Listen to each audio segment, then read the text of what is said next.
बिस्मिल्लाहिर्रहमानिर्रहीम। स्टूडेंट, अगर आपसे ये कहा जाए कि इस दुनिया में मौजूद तमाम इंसानों को क्लासीफाई करें तो ये आपके लिए एक बहुत ज़्यादा डिफिकल्ट टास्क है। हम फिर क्या करेंगे, उन ऑर्गेनिज्म को ग्रुप्स में डिवाइड करेंगे।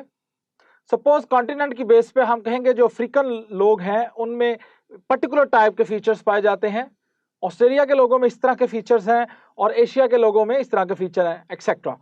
अब बेटा एक बात ज़हन में रखें, इसी तरह से इस दुनिया में पाए जाने वाले जानदारों की तादाद बहुत ज़्यादा है। एक एस्टिमेटेड अंदाजे के मुताबिक 0.5 मिलियन स्पीशीज प्लांट की और 1.5 मिलियन स्पीशीज एनिमल्स की इस दुनिया में एग्जिस्ट करती हैं। अब इतने बड़े हमारे पास जो कैटेगरी है उसको क्लासिफाई करना बड़ा ज़रूरी है। जब हम उनको छोटे बड़े ग्रुप्स में क्लासिफाई कर देंगे तो हमारे लिए उनके फीचर्स को याद करना आसान हो जाएगा। सो बेटा हम क्या करते हैं, क्लासिफिकेशन करते हैं और उस क्लासिफिकेशन के जरिए से हमारे लिए ऑर्गेनिज्म के फीचर को डिस्कस करना बहुत ज़्यादा आसान हो जाता है। सो आज का लेक्चर हमारा इसी क्लासिफिकेशन और इसकी बेसिक इंट्रोडक्शन पर कंसिस्ट कर रहा होगा। क्लासिफिकेशन के बहुत से सिस्टम थे। सबसे पहले था 2 kingdom system of classification, then था 3 kingdom system of classification, then था 5 किंगडम सिस्टम ऑफ क्लासिफिकेशन। और इसमें जाहिर है सबसे ज़्यादा एडवांस और सबसे ज़्यादा applicable 5 kingdom system of classification है, जिसे रॉबर्ट विटिकर ने 1969 में प्रपोज किया था। और इसके मुताबिक जो जितने भी ऑर्गेनिज्म इस दुनिया में पाए जाते हैं उनको 5 किंगडम्स में डिवाइड कर दिया था। प्रोकैरियोट्स को प्लेस किया गया था किंगडम मोनेरा में, जबकि बाकी यूकैरियोट्स को 4 डिफरेंट किंगडम्स में डिवाइड कर दिया था, जो थी protista, fungi, Plantae and animalia. लेकिन बेटा 1990 में जो हमारे पास न्यू साइंटिस्ट कार्लस वोर्स थे, उन्होंने कुछ फर्दर माइक्रोस्कोपी का सहारा लेते हुए कुछ फर्दर डिस्कवरी की। उन्होंने कहा कि बैक्टीरिया 2 फॉर्म में एग्जिस्ट करते हैं, एक होते हैं आर्कियोबैक्टीरिया और एक होते हैं यू या ट्रू बैक्टीरिया। सो इसकी वजह से क्लासिफिकेशन सिस्टम में हमें 3 डोमेन्स को ऐड करना पड़ा। एक थी डोमेन आर्किया जिसमें आर्कियोबैक्टीरिया मौजूद थे, एक थी डोमेन बैक्टीरिया जिसमें तमाम के तमाम यू बैक्टीरिया मौजूद थे, और एक थी डोमेन यूकैरिया। सो एडवांस जो हमारे पास क्लासिफिकेशन का सिस्टम है उसमें 3 डोमेन है, और वो कौन कौन सी हैं, वो है archaea, bacteria and यूकैरिया। So move करते हैं इसके एक हमारे पास रिप्रेजेंटेशन की तरफ। सो कॉमन इंसेस्टर, एक ही कॉमन इंसेस्टर से तमाम लाइफ का आगाज हुआ। इसने जी प्रोकैरियोट्स और यूकैरियोट्स को क्लासिफाई किया, और प्रोकैरियोट्स को इसने 2 पार्ट्स में डिवाइड कर दिया। इसने कहा प्रोकैरियोट्स कंसिस्ट करते थे बैक्टीरिया और कंसिस्ट करते थे आर्कियोबैक्टीरिया पे। सो 2 हिस्सों में इसने प्रोकैरियोट्स को डिवाइड किया, तो 2 डोमेन हमारे पास आ गई, एक थी डोमेन आर्किया और दूसरी थी डोमेन बैक्टीरिया। देन बेटा दूसरे नंबर पे था यूकैरिया, जिसमें तमाम के तमाम यूकैरियोट्स जो हैं वो शामिल थे। अब एक चीज जहन में रखें, आर्कियोबैक्टीरिया को हमने इस पूरे के पूरे फाइलोजेनी में यूकैरियोट्स के ज्यादा पास रखा है। सो आर्कियोबैक्टीरिया जो है वो जब मॉलिक्यूलर स्टडीज की गई, जब डीएनए का एनालिसिस किया गया, जब क्रोमोसोम को स्टडी किया गया, तो ये बात पता चली कि जो आर्कियोबैक्टीरिया है वो यू बैक्टीरिया की निस्बत ज्यादा क्लोज है यूकैरियोट्स के। यानी यूकैरियोट्स आर्किया से इवॉल्व हुए हैं, ना कि यूकैरियोट्स बैक्टीरिया से इवॉल्व हुए हैं। ये बात हमारे पास कार्लस वोर्स ने कही थी। सो क्लासिफिकेशन सिस्टम में हमारे पास 3 मेन डोमेन्स हैं। The first one is domain archaea, the other one is domain bacteria, while the third one is domain यूकैरिया। But अब हम इन 3 डोमेन्स की जो किंगडम्स हैं उनकी डिटेल की तरफ मूव करते हैं।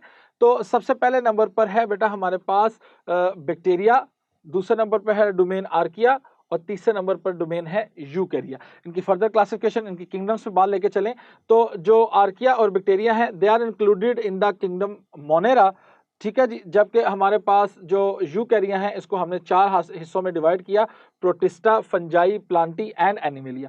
इनके कुछ बेसिक फीचर की तरफ मूव करते हैं। सबसे पहले देखते हैं इनमें सेल कौन से थे। तो हमें पता है कि मोनेरा, चाहे वो आर्कियोबैक्टीरिया उसमें हो चाहे उसमें हमारे पास यू बैक्टीरिया शामिल हो, तो वो बेटा दोनों प्रोकैरियोटिक है। इनके पास ट्रू न्यूक्लियस मौजूद नहीं होता, न्यूक्लियर एनवेलप मौजूद नहीं होता। जबकि प्रोटिस्टा से लेके एनिमेलिया तक तमाम के तमाम जो किंगडम्स हैं उनमें यूकैरियोटिक ऑर्गेनिज्म पाए जाते हैं। सो डेफिनेटली नेक्स्ट पॉइंट हमारा न्यूक्लियर एनवेलप से रिलेटेड है। तो प्रोकैरियोट्स में न्यूक्लियर एनवेलप एब्सेंट, जबकि तमाम के तमाम यूकैरियोट्स में जो है वो ये प्रेजेंट होगा। न्यूक्लियर मेम्ब्रेन मौजूद होने की वजह से ही तो हम कहेंगे कि इनके पास ट्रू न्यूक्लियस मौजूद है। नेक्स्ट बेटा हम बात करते हैं presence of cell wall.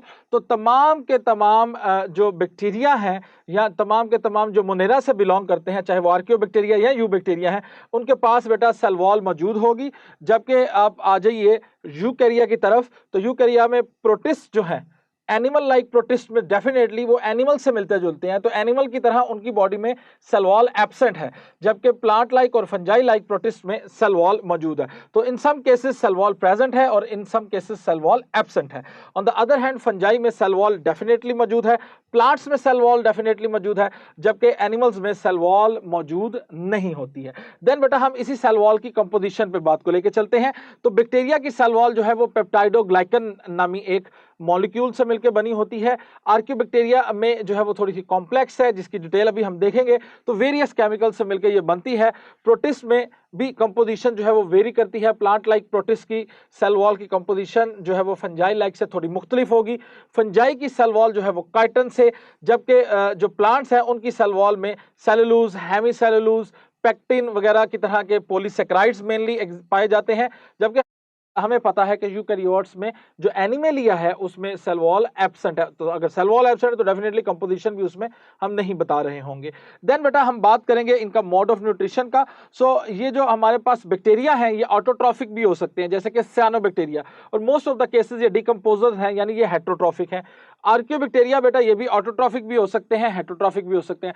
Protist में वो प्रोटिस्ट जो प्लांट लाइक है वो तो ऑटोट्रॉफिक होंगे, जो फंजाई लाइक या एनिमल लाइक प्रोटिस्ट हैं बेटा वो हेट्रोट्रॉफ होंगे।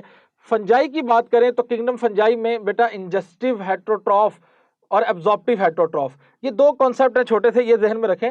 इंजेस्टिव हेट्रोट्रॉफ उनको कहते हैं जो हमारी तरह फूड इंजेस्ट करते हैं, खाते हैं।